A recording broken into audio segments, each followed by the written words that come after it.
야, 그 세금 다 전가된다. 네가 내게 된다. 그러면 매물도 없고 전세도 없다고 하니까 댓글이 이렇게 달렸더라고요. 내가 힘들어도 너네가 피를 더 많이 흘린다면 난 기꺼이 감내하겠다라고 써놓으셨더라고요. 전 좀 많이 놀랐어요. 여러분 안녕하세요. 오롱자입니다. 요즘 세금에 대한 얘기가 분분한데요. 세금에 대한 얘기 좀 할게요. 지금 집을 많이 가신 분들이나 비싼 집을 가지고 계신 분들이 세금을 많이 내는 거에 대해서 굉장히 환호하는 분들이 많더라고요. 뭐 이해하고요. 그분들 비난할 마음 없습니다. 부자가 세금 많이 내면 좋죠. 뭐 국가도 부유해지는 거고요. 하지만 사회 전반적인 것으로 한번 돌아가 볼까요?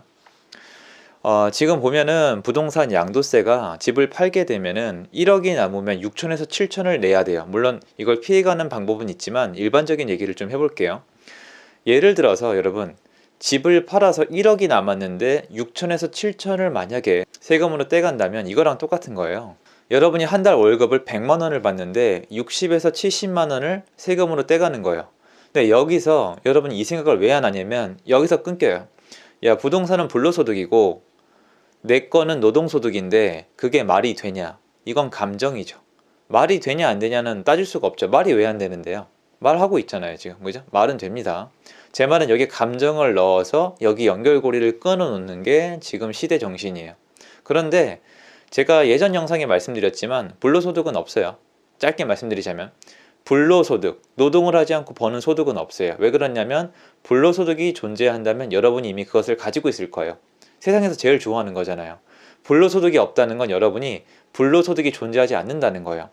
부동산이 만약에 진짜 불로소득이면 여러분이 진작에 했겠죠. 무슨 말이냐면 부동산을 안 하는 이유가 있다는 거죠. 리스크가 있잖아요. 믿음이 없잖아요. 그러니까 안 하는 거니까 부동산도 불로소득이 아니라 리스크 테이킹 앤 인컴이란 뜻이에요. 제 말은. 자, 그러면 오늘만큼은 똑같은 선에 나와봐요. 양도세를 내서 1억이 남았는데 6천을 세금으로 내고 내가 월급을 받았는데 100만 원을 받는데 60만 원을 세금으로 내요. 자, 그러면 여러분 입장으로 한번 대변해 봅시다. 내가 한 달 동안 뼈 빠지게 일하면 월급이 100만 원인데 60만 원을 내요. 자, 여러분 월급 얼마나 내세요? 300만 원 해볼까요? 300만 원을 버셨는데 세금이 180만 원이에요. 그런 국가가 있죠. 북유럽에. 뭐 그 정도는 아니지만. 자, 그럼 여러분은 일할 맛이 안 나요. 300만 원을 받았으면은 여러분이 거의 아무리 그래도 한 250만 원 이상은 가져가야 한국 사회에서 노동할 맛이 난다는 거야. 무슨 말이냐면 300을 버셨는데, 그죠? 300을 버셨는데 180만 원을 세금으로 뜯어가면 여러분은 노동을 하지 않고 퇴사할 가능성이 굉장히 높아요. 이거를 스스로 한 번만 생각을 해보세요. 그럼 도움이 돼요. 제가 뭐라고 하는 게 아니라 도움 드리려고 하는 거예요. 300만 원 중에서 180만 원 뜯기고 120만 원만 가져갈 사람은 없다고요. 퇴사할 거예요. 일을 안 할 겁니다. 자, 다시 돌아와 볼게요. 여러분이 집을 가지고 있어요. 자, 집을 가지고 있는 사람들은 불로소득이라고 생각을 안 해요. 그러니까 맞다 틀리다가 아니라 생각을 안 합니다. 생각을 안 하는데 내가 리스크를 테이킹해서 어렵게 얻은 이 집을 인플레이션을 해치를 하고 어찌건 해가지고 1억을 남기고 팔라고 하는데 여기 세금이 6천만 원이래요. 또는 7천만 원이래요. 자, 여러분이라면 파시겠어요? 파시겠어요? 안 판단 말이에요. 그래서 지금 시중에 매물이 없는 거예요. 그러니까 여러분, 세금이 비싸다 안 비싸다는 이 사람이 얼마나 내냐가 중요한 게 아니라 시장이 제대로 돌아가냐 안 가냐가 중요한 거예요. 그럼 어떻게 되겠어요? 이 사람들은 여러분 억울하잖아요. 집을 팔아서 1억이 남았는데 6천만 원 내는 게 억울하니까 집을 비싸게 팔고 싶어져요. 그럼 이렇게 물어보시더라고요. 야, 누구 마음대로? 내가 그걸 산대? 지금 사고 있잖아요. 여러분, 사고 있잖아요. 지금 비싸진 가격에 실제 입주하실 분들이 물건이 없어서. 물건이 없어진 최초 근본적인 원인이 세금 때문에 이걸 팔 수 없게 됐기 때문이라니까요. 팔면 안 되잖아요. 그래서 팔 수가 없으니까 증여를 하거나 임대사업을 묻거나 이렇게 꽁꽁 숨겨놓다 보니까 주택이 지금 시중에 안 나오는 거예요. 그러다 보니까 매물이 부족하고 그 부족해진 매물 안에서 이사철마다 실제로 집이 필요한 사람들이 있으니까 이 집을 어쩔 수 없이 사다 보면 가격이 계단식으로 올라가고 있는 거예요. 저도 그 모습은 싫어요.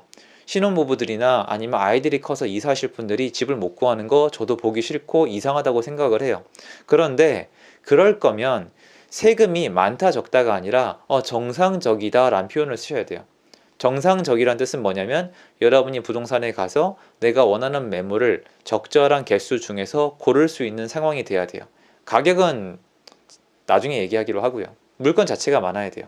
양도세가 충분하다면, 양도세가 적절하다면 시중에 매물은 많이 나오는 게 정상이에요. 근데 지금 시중에 매물이 없죠. 그럼 양도세가 좀 문제가 있는 게 아닐까라는 생각을 해보셔야 돼요. 많다 적다는 뭐 개인마다 생각은 달라요. 그럼 세금이 적당하다 안 적당하다 이거를 평가를 하는 기준이 다 뭐겠어요? 여러분 생각을 해보시면은 지금 주택을 가지고 있는 사람들이 세금을 많이 내야 돼요.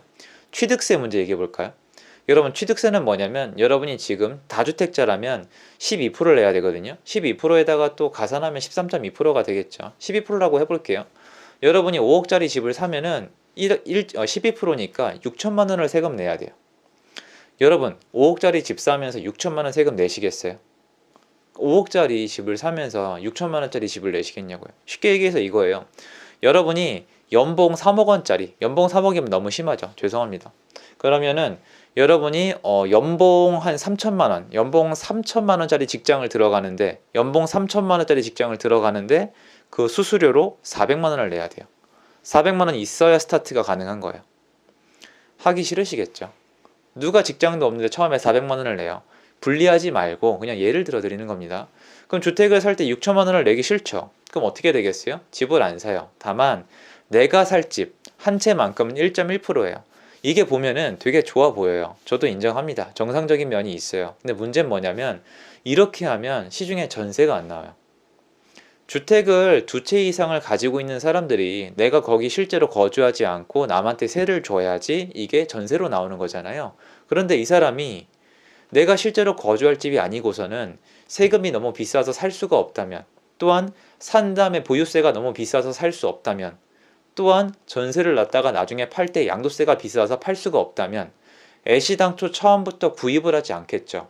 쉽게 얘기해서 여러분이 생각하는 투기꾼들이 더 이상 집을 마음대로 쇼핑하지 못하는 세상이 온 거예요. 지금 투기꾼들은 일정 기준의 집 외에는 쇼핑을 하지 못해요. 취득세 12%는 굉장히 강력하거든요. 법인들도 살 수가 없어요. 근데 지금 시장이 어떠냐면 매매도 없고 전세도 없어요. 양도세가 비싸니까 매물이 나올 수가 없고, 취득세가 비싸니까 다주택을 취득할 수 없어서 전세로 내놓을 물건도 없어요. 다시 한번 얘기해 볼게요. 이게 옳다 그러다가 아니에요. 정부가 이게 원하는 거면 원하는 대로 된 게 맞고요. 여러분이 얘기하시는 투기꾼들도 많이 잡혔고 갭 투자도 많이 잡혔고 어쨌건 다주택자들이 옛날처럼 판치지 못하는 건 사실이에요. 맞는데 여러분 주택의 주인공은 실수요자, 실제 거주할 사람이 퍼스트가 돼야 되잖아요. 근데 그분들이 지금 집을 못 구해요. 왜냐면 그분들이 지은 죄는 하나예요. 시장에 집을 사러 지금 나왔다는 것밖에 없습니다. 나이가 어리거나 아니면 늦게 알았거나 아니면 이제 한국에 돌아왔거나 아니면 이제 가정이 세대가 분리가 됐은 그거밖에 없어요.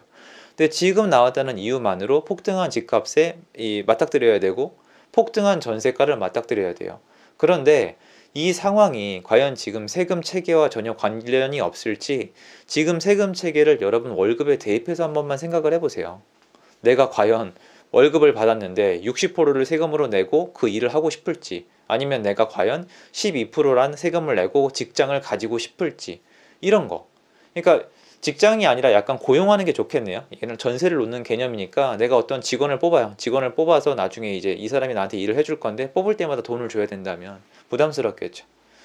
비유가 약간은 틀릴 수가 있지만 제가 봤을 때 항상 적정한 세금은 시장이 정상적으로 최종 소비자나 지금 들어오는 사람들이 부담감을 최소한 덜 느낄 수 있을 정도가 좋지 않을까라는 생각이 들어서 좀 아쉬운 마음이 들더라고요. 제가 이 영상을 왜 찍었냐면 지금 인터넷이나 아니면 카페에 들어가 보면 투기꾼들이랑 부자들이 세금에 후덜거리고 돈을 많이 내는 게 너무너무 좋다고 하시더라고요. 근데 제가 그것만 보고 찍는 게 아니라 아래 이제 댓글들이 많이 달렸어요. 야, 그 세금 다 전가된다. 네가 내게 된다. 그러면 매물도 없고 전세도 없다고 하니까 댓글이 이렇게 달렸더라고요. 내가 힘들어도 너네가 피를 더 많이 흘린다면 난 기꺼이 감내하겠다라고 써놓으셨더라고요. 전 좀 많이 놀랐어요. 그분이 어떤 상황일지 모르겠는데 그런 마인드 분들이 꽤 되시더라고요. 그분들은 지금 집이 있는지 아니면 새로 구하실 마음이 없는지는 모르겠지만 자꾸 이렇게 가면은 지금 신규로 주택시장에 진입하시는 분들이 어려움을 겪을 수밖에 없거든요. 누굴 탓하자는 게 아니라 어쨌건 지금 주택시장에서 일어나고 있는 일이에요. 그래서 저는 지금 세금에 대해서 다시 한번 생각해보면 어떨까. 물론 다주택자랑 부자들한테 세금을 많이 걷는 게 되게 신나고 좋아 보일 수도 있겠지만 과연 그게 나한테까지 어떤 혜택이 돌아올지 다시 한번 생각해 보셨으면 좋겠어요. 여러분이 아마 복지 혜택을 많이 받는다 하더라도 결론적으로 나중에 월세를 많이 내거나 집을 마음대로 구할 수 없다면 받았던 돈을 다 토해내는 셈이고 그 이상이 될 수도 있는 거잖아요. 그래서 이런 부분에 대해서 한 번만 좀 생각해 봤으면 좋겠다. 요게 오늘 취지였습니다. 좀 슬퍼요. 서로 이렇게 싸우는 모습이 저는 그렇습니다. 뭐가 옳고 그른지 모르겠어요. 저는 세금 징수하는 건 찬성이거든요. 그런데 시장이 제대로 안 돌아가는 건 찬성이 아니라서요. 영상 도움되셨으면 좋겠고요. 좋은 하루 되십시오. 감사합니다.